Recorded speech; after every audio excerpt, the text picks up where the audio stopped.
Hi guys and girls. Today I'm going to be explaining the biopsychosocial model as it relates to phobias, as this was something that you really struggled with when you completed the hurdle tasks. So the biopsychosocial model of anxiety suggests that there is more than a single reason for an individual to experience anxiety on any level, but especially to the level of a phobia. So it's not just one reason. It's not a biological, it's not emotional, it's not psychological, it's not social, right? It's a combination of all three. So people aren't just controlled or affected by their biology, their psychology or environment, but all three at the same time.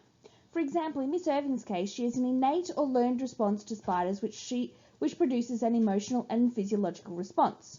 However, this response is only triggered in certain instances when she sees a spider every now and again. So how do these three systems work to produce the fear and extreme anxiety associated with phobias? So, for the biological response, every person, no matter who they are, experiences fear. However, there are some who are more vulnerable to the fear response than others.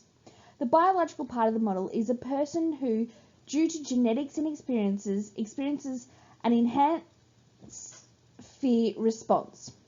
This response is felt in how the brain reacts, which in turn causes heightened senses, profuse sweating, and all of the other biological reactions to fear.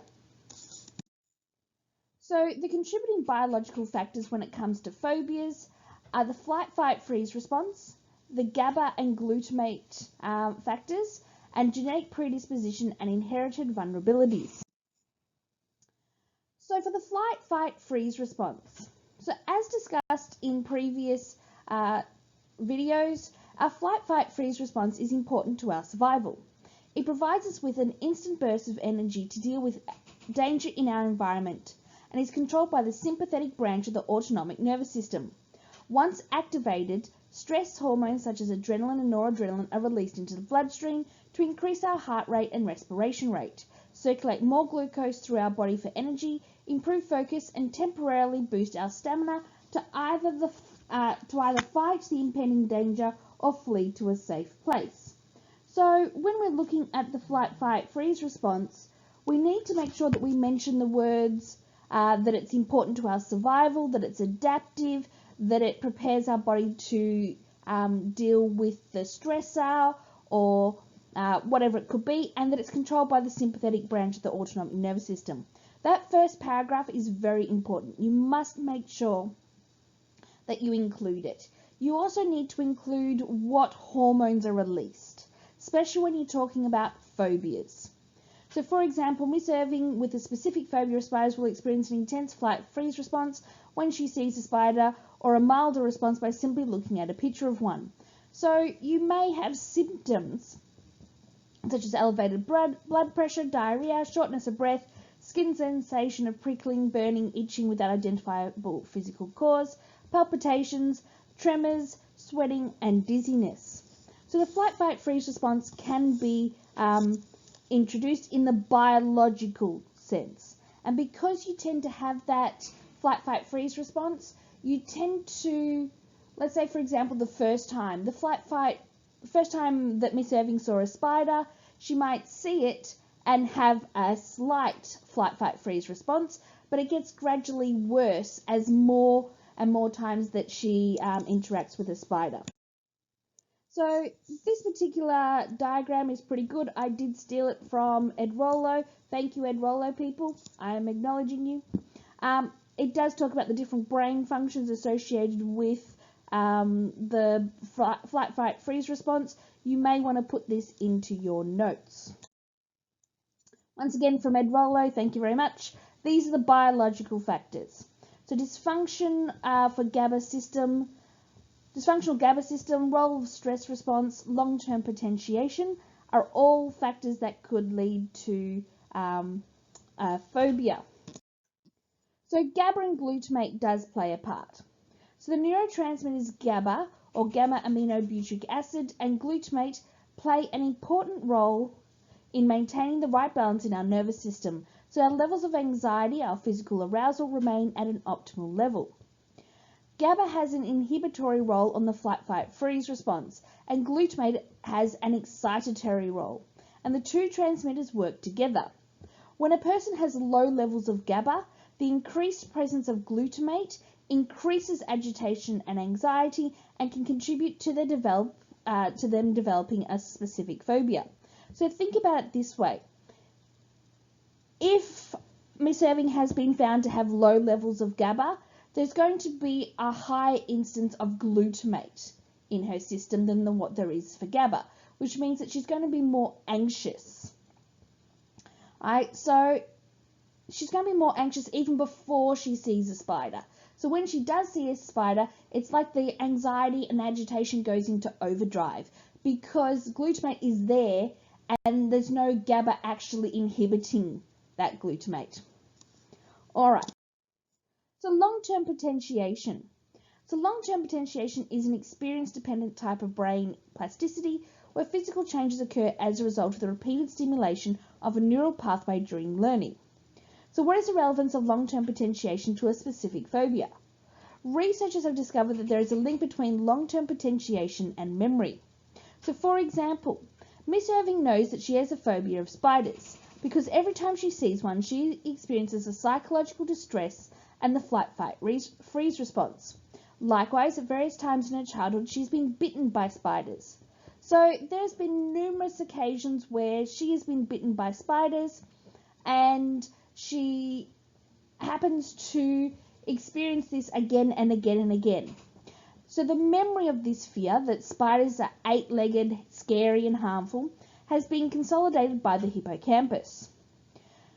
The intense physiological arousal, the flight, fight, freeze response that accompanies that thought each time Miss Irving sees or thinks she sees a spider is stored by the amygdala. So every single time that she sees a spider, that memory is actually consolidated in the hippocampus and then it's transferred across to the various parts of the brain. That psychological, that physical response, so the flight, fight, freeze response that occurs, is then put in, because adrenaline is released, is then put into the amygdala and it speeds up that consolidation process. So it makes the connections between neurons faster and faster and faster, and each time that she sees a spider or each time she gets bitten by a spider, it's going to form those connections, and each time she sees a spider from then on, it's going to form a quicker connection. So long-term potentiation has occurred because things keep happening to her, and it's true. So synaptic connections are formed between neurons that associate fear, pain and spiders, and they continue to be strengthened with every interaction. Another biological issue is the genetic predisposition and inherited vulnerabilities. So can a specific phobia be inherited? In a way it can. It is not the phobia itself, however, that is inherited, but the person's biological makeup that can lead to a genetic vulnerability, such as being born with low levels of GABA. So let's say, for example, Miss Irving's parents happen to have low levels of GABA. It doesn't mean that you're going to have a phobia. It just means that you're more likely to, because they too have low levels of GABA. So individuals who are apprehensive about environmental objects and events are more likely to develop anxiety disorders and specific phobias. Certain psychological, social and environmental influences will increase this likelihood. So things that happen to you throughout your life will then just build upon that biological factor. So the psychological response. You need to remember that the biological makes you more, it's like predetermined to have it or have a phobia. The psychological response is just going to continue it. So most life events cause stress of one type or another, and it is how an individual reacts to this stress that is part of the psychological response. The thoughts, emotions and perceptions of how a particular experience affects an individual provides a person with a set of guidelines to remember the next time the same event takes place. So you're going to remember each time that you got bitten by a spider. You're going to remember each time that you get a bad dentist experience. You're going to remember it. So in Miss Irving's mind, a spider causes a fear response because she remembers how it made her feel the last time she was bitten by a spider.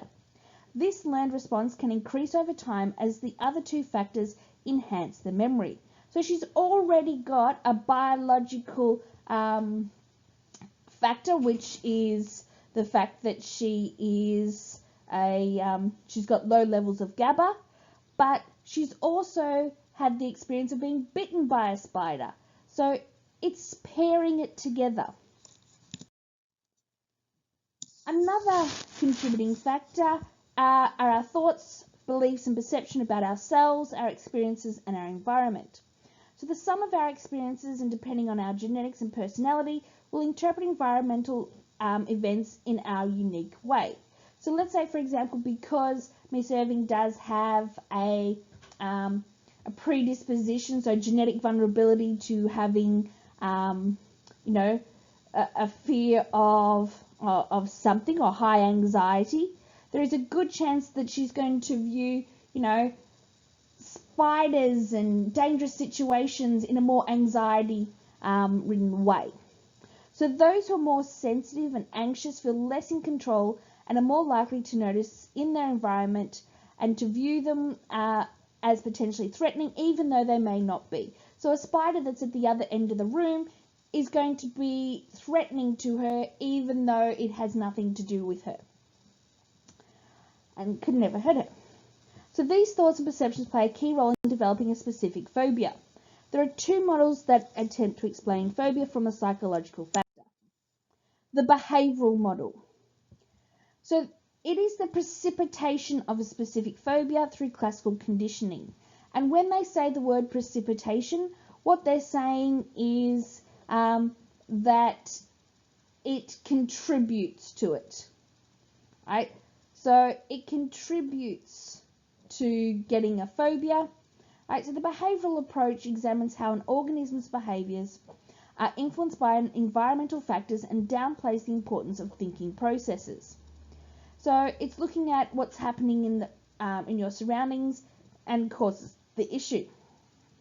So according to the behavioural model, specific phobias are learnt through classical conditioning and are maintained through operant conditioning.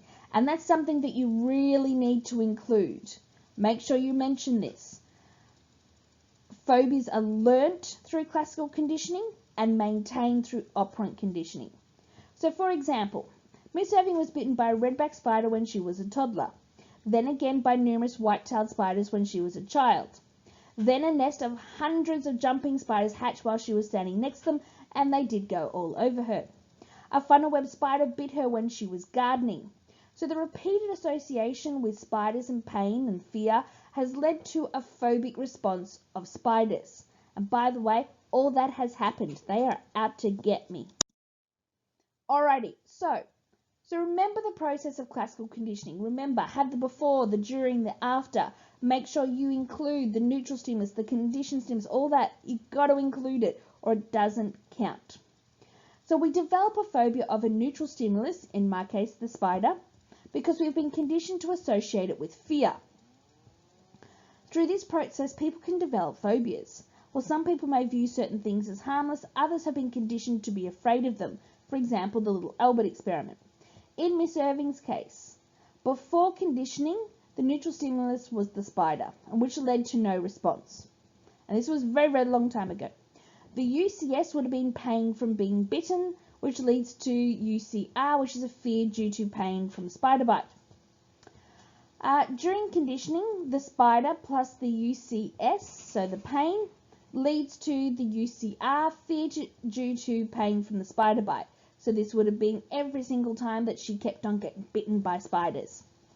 After conditioning, just the presence of the spider, the conditioned stimulus leads to the conditioned response, which is fear due to the spider, despite the fact that she hasn't been bitten for a couple of years. Perpetuation of a specific phobia through operant conditioning means that it is being maintained through operant conditioning. So having a specific phobia is not just as simple as learning through association. The process of Miss Irving actively avoiding spiders, that she is no longer willing to go anywhere that may have a spider, has more to do with operant conditioning. In the case of the spider phobia, The avoidance of an unpleasant spider acts as a negative reinforcer. It removes a negative consequence that strengthens the likelihood of that behaviour being repeated. So Miss Eving is going to continue to avoid spiders. And this is true, right? Every single time somebody kills a spider for her, she is going to learn to avoid that spider as much as possible, or avoid spiders in general, because she likes that feeling of relief when somebody else kills it for her. So you could also say that the good feeling of relief of being able to avoid the study presents a positive reinforcement of the behaviour. You need to make sure that when you're talking about phobias and operant conditioning, you're mentioning the fact that by removing the stimulus, right, the phobic stimulus, you are actually using negative reinforcement, which means that you are actually you're strengthening the likelihood that she's going to avoid it. So while classical and operant conditioning provide convincing behavioural explanations for the acquisition of a specific phobia, they do not fully explain the situations where people are phobic about objects or events that they have never experienced. Something you may want to consider through this one is the three-phase model of operant conditioning, and think of it from the perspective of the antecedent being getting somebody to kill the spider for you. The behaviour is avoiding the spider. The consequence will be feeling relief and avoiding the spider in the future. Another psychological factor is the cognitive model. So cognitive bias is a systematic error in thinking that affects the decisions and judgments that people make. It can also involve memory bias. So memory bias is when memory has been encoded inaccurately and influenced by the person's distorted thinking. So each time the person remembers a situation, object or event, it is usually more catastrophic or threatening than it really is. So Miss Irving continually thinks only about the times that the spiders have bit her, not all the times that they have left her alone and been perfectly harmless. And she may remember things like what the hospital was like and the pain was like, but really she doesn't remember it all. She does. So, catastrophic thinking, the person ruminates or obsessively thinks about a perceived threat as the person overestimates the threat in a way that is irrational. Thoughts of worst case scenarios lead them to an increased state of anxiety. So let's say, for example, there happens to be a spider in the room. Even though it's on the opposite end of the room to where Miss Irving is, she tends to actually keep thinking about it and going, oh, it's going to get me, but it's nowhere near, it's never going to happen. This situation can be worse when the person shows an attentional bias. And that's when you notice threatening situations, even if they aren't threatening. And that makes them more alert to everything that's going on around you. So Miss Irving will intentionally look for spiders in places. So normally most people walk into a room and go, oh, that's nice curtains, whatever. But what you'll do instead, or what Miss Irving will do, is she will specifically look for spiders in the room. And then that'll freak her out even further. So these are the psychological contributing factors from Ed Rollo. Thank you very much. The social response. So social, cultural and environmental factors can contribute to the type and incidence of a specific phobia. Research has found that a child whose parent suffers from a phobia of spiders, for example, is more likely to develop the same phobia as a result of simply observing their fear response and making the cognitive connection that spiders are dangerous. Sometimes a parent, partner or friend may help to maintain the avoidance behaviour by trying to be helpful by removing the fearful stimuli. So, for example, Miss Irving's dad repeatedly killed the spider whenever she was confronted by one, which encouraged her to avoid spiders in the future. This is negative reinforcement. Just so we're clear. That was a big hint there, by the way. So, environmental triggers. There are 3 possible environmental paths. Direct exposure to a distressing or traumatic event, such as being bitten by a spider. Witnessing other people experiencing a traumatic event, so seeing somebody else get bitten by a spider. or reading or hearing about dangerous situations or events. For example, you develop a fear of spiders by hearing stories about, the worst case scenarios and other people being bitten by spiders, and you're just hearing about it, from the third person sort of thing. And people tend to have a combination of these three, or they have one or two, but any one of them could trigger a phobic response. Parental modeling is another one. It doesn't get explored as much in VCE psychology, but it does happen. So this is once again social. Let's say, for example, what you learn every single day when you're a child is usually dependent on what your parents are teaching you. And sometimes they teach you intentionally, sometimes it's unintentional. So an example of this would be Miss Irving was raised in a household where her parent was terrified of spiders. Each time the parent sees one, they exhibit their fear by screaming and running out of the house. This increases Miss Irving's anxiety and leads her to believe that spiders are dangerous and should be avoided at all costs. So what her parent did as a child, when she was a child, actually has formed a phobic response. Thus, children whose parents show phobic responses are more likely to develop comparable fears of a similar stimuli. Parental modeling can lead to transmission of threat information, which is incorporated into the child's long-term memory. So in other words, as they're going through, the parents actually will tell them, the worst case scenario, and that if you touch that, you're going to die, sort of thing. And kids remember that stuff. One thing that will come up quite a lot is the whole idea of stigma around seeking treatment.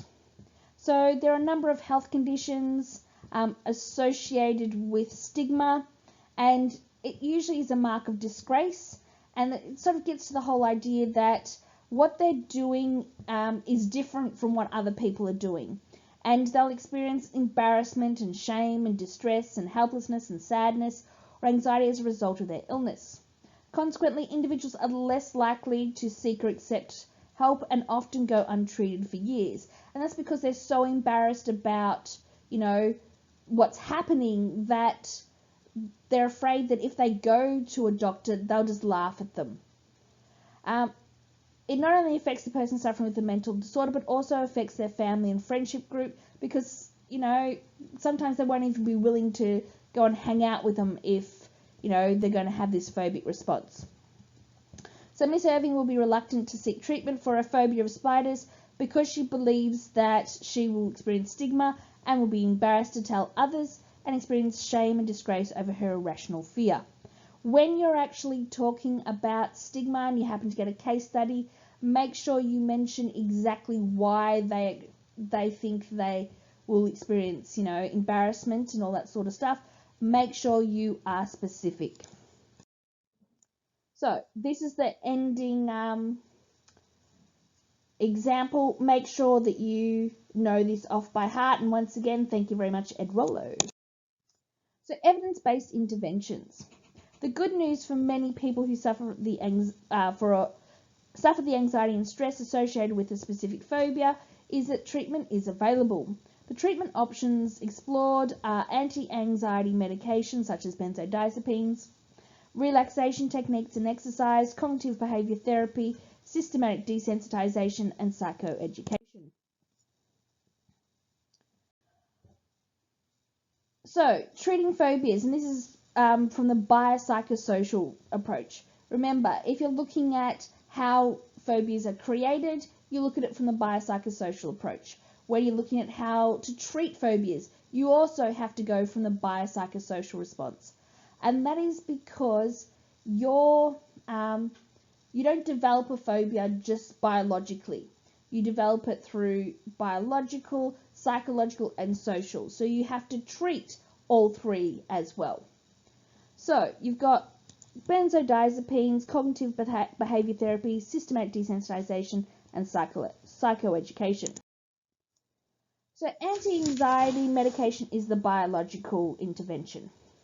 So those people with low levels of GABA tends to have high anxiety. Research has found that anti-anxiety drugs that mimic GABA's inhibitory effects have been a successful form of treatment. It does ensure that people are having less anxiety. Benzodiazepines is the most common and is the most effective. However, you cannot just use benzodiazepines. You cannot look at it from just the biological perspective. It will not work. So benzodiazepines are short-acting anti-anxiety medications known as benzodiazepines.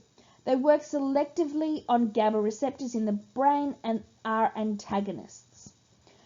Benzodiazepines can be used as sedatives and muscle relaxants.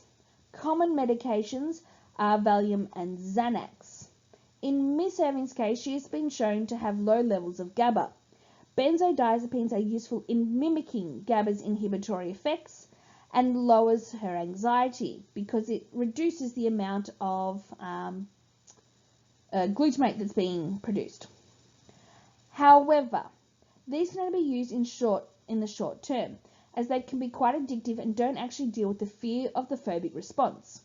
Benzodiazepines are best used in conjunction with other interventions such as CBT or systematic desensitization to combat the fear itself. So it just deals with the biological part. Remember, if you develop a phobia, it is because of biological, psychological, and social. So you have to treat it from the biological, the psychological, and the social. So another biological intervention could be breathing retraining and exercise. When people happen to have a phobia, they tend to hyperventilate and they're breathing too quick and they tend to overbreathe, and it causes dizziness and palpitations and tingling in the fingers, all that sort of stuff. And this can actually lead to more anxiety because it's a horrible feeling to have, right? And it is part of the flight, fight, freeze response. So in the intervention, what would happen is they'd be taught how to use slow breathing and to actually focus on, how they're breathing. And what this does, it actually encourages them to focus more on how to breathe rather than the phobic stimulus. Exercise is another one. So when you're in the flight, fight, freeze response, hormones such as adrenaline, noradrenaline, and cortisol are released into the bloodstream. And you start to have, higher than usual arousal symptoms, and glucose is released to give that extra energy boost in order to deal with the phobic response. However, when we do deal with a phobic response, we tend to be physically inactive. So all that adrenaline and noradrenaline and cortisol doesn't go anywhere. It just stays there and it makes you more and more anxious. So what they recommend you do is to actually go on vigorous exercise. It also has the benefits of better endorphins or beta endorphins, which along with serotonin and dopamine help to improve your mood and give us a sense of euphoria, which you tend to have a association with spiders, and you start having happy feelings. So to help Miss Irving ease her anxiety, she could go for a run to remove that arousal symptoms and additional hormones that are produced when she sees a spider instead of remaining inactive, which increases her anxiety. It's not going to happen, people. Psychological intervention. So all the previous ones were biological. Psychological factor is CBT. And this can help people to change the negative thoughts and behaviors and change it with positive ones. So CBT uses a combination of verbal and behavioral modificational techniques to help change irrational patterns of thinking that create and maintain a specific phobia. So CBT focuses on helping the person change negative dysfunctional thoughts and replace them with more positive, realistic ones.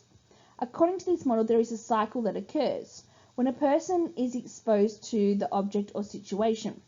So the negative thoughts lead to negative feelings, so emotional distress, which alters the behavior and actively avoids the object or situation. What CBT does is that it encourages individuals to recognize the incidence of exposure to the threat and that it's rare that it's going to hurt you. In Miss Irving's case, a psychologist may encourage her to evaluate her negative thoughts that all spiders are bad, evaluate her feelings, so she hates and fears spiders, and behaviour, so actively avoiding spiders, and ask her to recognise that not all spiders are harmful or out to get her.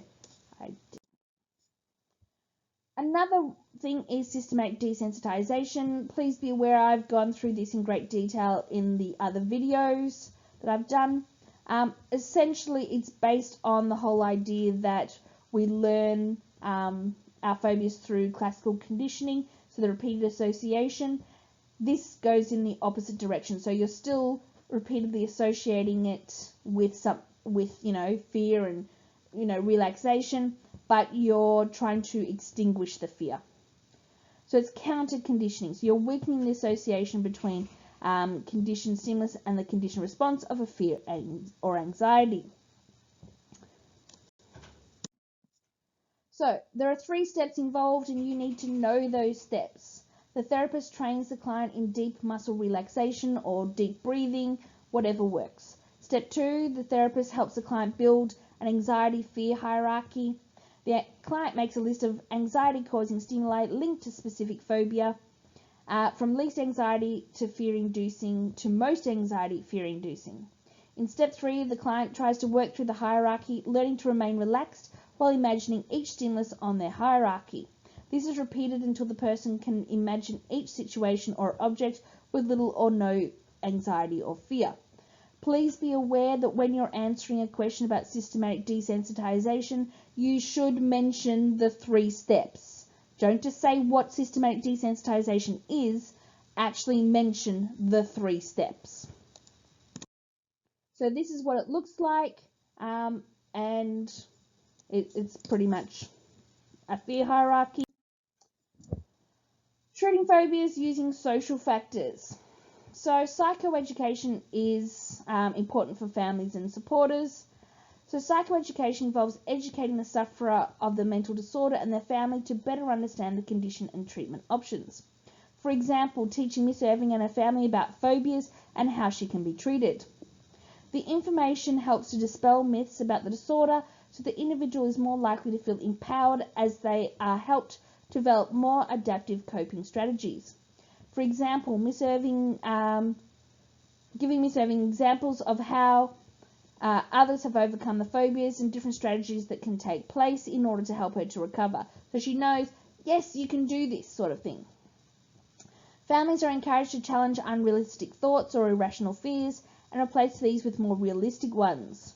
So, for example, Miss Irving's family could encourage her to explain her fears when she encounters a spider and give correct truths about spiders and dispel incorrect beliefs. So essentially saying, no, this spider's not going to hurt you, it's harmless, blah, blah, blah. It's also there to challenge cognitive and memory bias. For example, Miss Irving's friends could remind her that there may be some times where she has been bitten, but there have been hundreds and thousands of times where she hasn't. There will be discouraging avoidance behaviours, which can act as a negative reinforcer and strengthen the phobic behaviour. For example, Miss Irving's family could refuse to actually kill or remove the spider when she's confronted with one, and encourage her to deal with the spider on her own. And then encourage positive thinking. For example, Miss Irving's family could encourage her to think more positively about the situation. So this is pretty much just giving you an idea of the different cognitive biases and how they could be challenged. Please go study. I cannot stress this enough. You need to make sure that you remember phobias are developed by biological, psychological, and social factors. So it's not just one. So you need to, it's the interaction of all 3. And because it's not just one, how they are treated needs to include all 3. So you need to see things from the psychological, the biological, and the social.